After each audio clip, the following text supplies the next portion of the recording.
கர்த்தருடைய பரிசுத்த நாமத்திற்கு ஸ்தோத்திரம் உண்டாவதாக. கடந்த பதிவிலே கூட எங்களுடைய இரட்சிப்பின் சாட்சியின் அனுபவத்தை நான் பகிர்ந்து கொண்டு வருகிறேன். எதற்காக என்றால் பரிசுத்தாவின் முக்கியத்துவத்தை கூறுவதற்காக மட்டுமே, வேறு எந்த ஒரு காரியத்துக்காகவும் நான் சொல்லலை. பரிசுத்தாவி ஏன் தேவை, எதற்காக வேணுன்றதுக்காக தான் நான் அந்த பதிவையை நான் பதிவிடுகிறேன். திருமணம் முடிந்தது. திருமணம் முடிந்து ஒரு 3 மாதம் அங்கிட்டு இங்கிட்டுன்னு விருந்து போயிட்டு இருக்க போதில் என்னுடைய கடன் பிரச்சனை எப்படியாவது தீரும்னு சொல்லி தான் நான் 1 லட்ச ரூபாய் ரொக்கம் வாங்கி தான் அங்கே வந்து நான் திருமணம் முடித்தேன். அதை கொடுத்து என்னுடைய திருமணம் முடிஞ்சு, ஆனால் என்னுடைய பிரச்சனை தீரலை. அப்போ என்ன செய்கிறேன்னு தெரியாமல் விழித்து கொண்டு இருக்கும் போதில் ஒரு 3 மாதம் எனக்கு ஒரு சிலர் டைம் கொடுத்தாங்க. ஒரு 3 மாதத்துக்குள்ளே நீங்கள் என்ன செய்யுங்க, வேகமாக முடியுங்க. இந்த மருந்து கடையில் ஏன் இந்த பிரச்சனை அப்படின்னா, அந்த சமயத்தில் தான் டாக்டர்கள் எல்லாமே மருந்துகளை உள்ளே வைத்த காலம். இப்போ வந்து டாக்டர்கள்லாம் உள்ளே வச்சுருக்காங்கன்னா, நான் மெடிக்கல் வச்சுருந்த போது 2001 பார்த்திங்கன்னா டாக்டர்கள்லாம் மருந்துகள் உள்ளே வைக்க அனுமதி கிடையாது. ஃபார்மசியில் மட்டும்தான் அனுப்பணும்னு இருந்தாங்க. நாங்கள் தனிப்பட்டு அவர்களுக்கு ஏதாவது செய்ய வேண்டும் என்பதால் மனம் வந்து அதை செய்கிற மாதிரி தான், அப்படி தான் இருந்தது. ஆனால் எப்போ டாக்டர்கள்லாம் உள்ளே வச்சாங்களோ அப்போவே வந்து வெளியில் மெடிக்கல் ஷாப் வச்சுருந்தவங்களுடைய நிலையெல்லாம் அதோகதியானது. அதில் ஒன்று பாதிக்கப்பட்ட நபராக இருந்தது தான் என்னுடைய தொழிலும், என்னுடைய மெடிக்கல் ஷாப்பும். அப்போ அப்படி இருந்த போதில் தான் என்ன செய்கிறேன்னு தெரியல. நானும் ஜோசியம் பார்த்தேன். அவங்க சொன்ன பரிகாரங்கள், குச்சனூர் சனீஸ்வரன் கோயிலேருந்து, காளகஸ்தியிலேருந்து, திருப்பதியிலேருந்து எல்லா பரிகாரமும் செய்து பார்த்தேன். ஆனால் ஒன்றுமே எனக்கு என்ன செய்யலை, சரியாகலை. 3 மாதத்தில் மாறிடும், 6 மாதத்தில் மாறிடும் அப்படியே சொல்லுவாங்க. ஆனால் ஒன்றுமே நடக்கலை. எனக்கு திரும்ப இப்போ முதல்ல திருமணம் முடிஞ்ச பிறகாவது பிரச்சனை மாறும்னு பார்த்தேன், அதுவும் மாறலை. அப்போ அதே ஜோசியர்கிட்ட நான் கேட்குறேன், என்ன ஜோசியரே இப்படி ஒவ்வொரு பிரச்சனையும் இப்படி தட்டி இது பண்ணி எனக்கு ஒரு காரியம் நடக்க மாட்டேது அப்படின்ன முதல்ல அவர் சொன்ன ஒரே ஒரு வார்த்தை, சார் உங்களுக்கு கொஞ்சம் நேரம் சரியில்லை, கெட்ட நேரமாக இருக்குது, அதனால் எல்லா தெய்வமும் உங்களுக்கு விலகி நிற்குதுன்னாரு.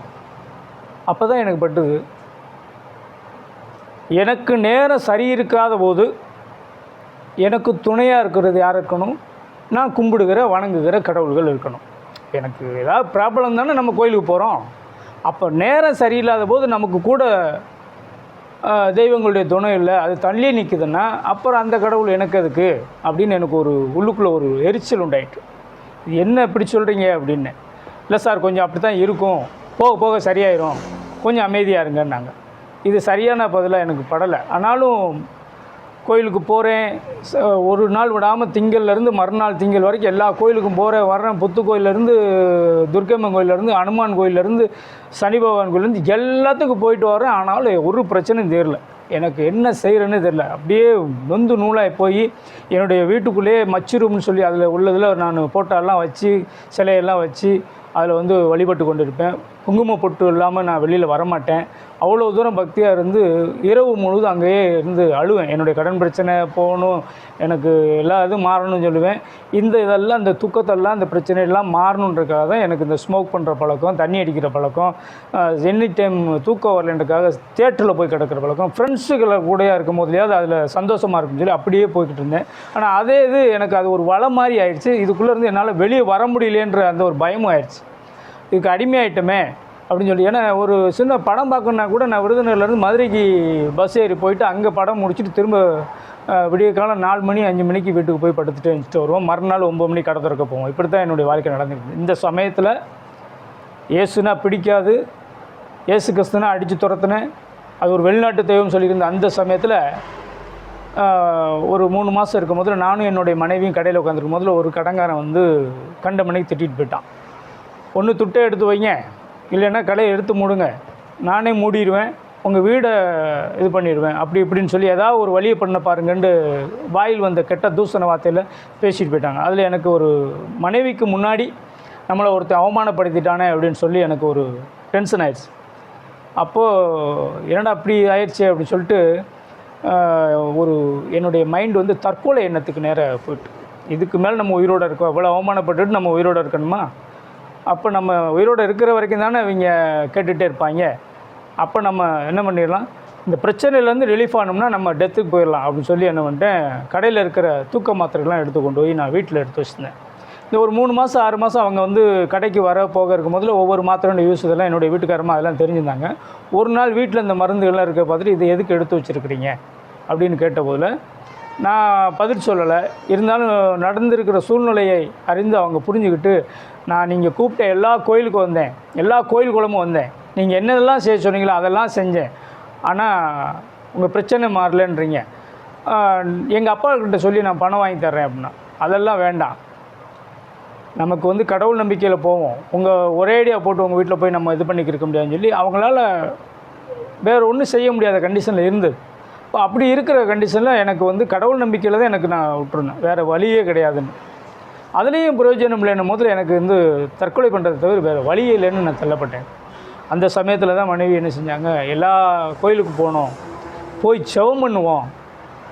இந்த மாதிரி பக்கத்தில் அருப்புக்கோட்டையில் எங்கள் சித்தப்பா சபை நடத்திக்கிருக்காங்க, அங்கே போய் ஜெபம் பண்ணுவோம், இந்த பிரச்சனையெல்லாம் மாறிடும். நாங்கள் எனக்கு ஜெபம் பண்ணுறேன்னு சொன்னாலும் இல்லையோ, இயேசுவை கும்பிடுவோன்னு சொன்னாலே வெறி கண்ட மணிக்கு ஏறிடுச்சு. ட்ரிங்க்ஸ் போடுற பழக்கம் எல்லாமே இருந்ததா, வெளுத்துட்டேன். அடி வெளுன்னு வெளுத்தோனையும் அவங்களுக்கு என்ன சொல்கிறேன்னு தெரியல. ஏன்னா நான் அடித்தேன் திட்டினேன்னு சொல்லி திரும்பவும் அவங்க வீட்டில் போய் சொன்னால் அவங்க அப்பா கொன்று விடுவார். அவங்க அந்த அளவுக்கு அங்கே பக்தி வைராக்கியமாக உள்ள வீடு.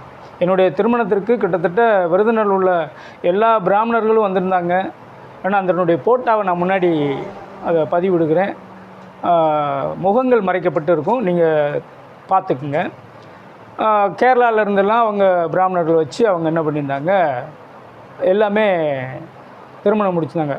அப்போ அவங்க தான் எங்களுக்கெல்லாம் தாரவாத்து கொடுத்தாங்க, அக்னி வளம் எல்லாமே பண்ணி கொடுத்தாங்க. அப்படி இருக்கிற நேரத்தில் இவ எப்படி சொல்கிறாளே, நீ உங்கள் அப்பா இந்து தானே, நீ எல்லாமே இந்துன்னு சொல்லி தானே நான் கட்டினேன், நீ எதுக்கு நீ இயேசுவை பற்றி சொன்னேன்னு சொல்லி வெளுத்தேன். அப்போது ஒன்றுமே சொல்லலை, அவங்க வீட்லேயுமே சொல்லலை. நானும் குடி போதையை போட்டு நான் 3 நாள் நான் வீட்டுக்கே போகாமல் வெளியிலே கடையிலே இருந்துட்டேன்.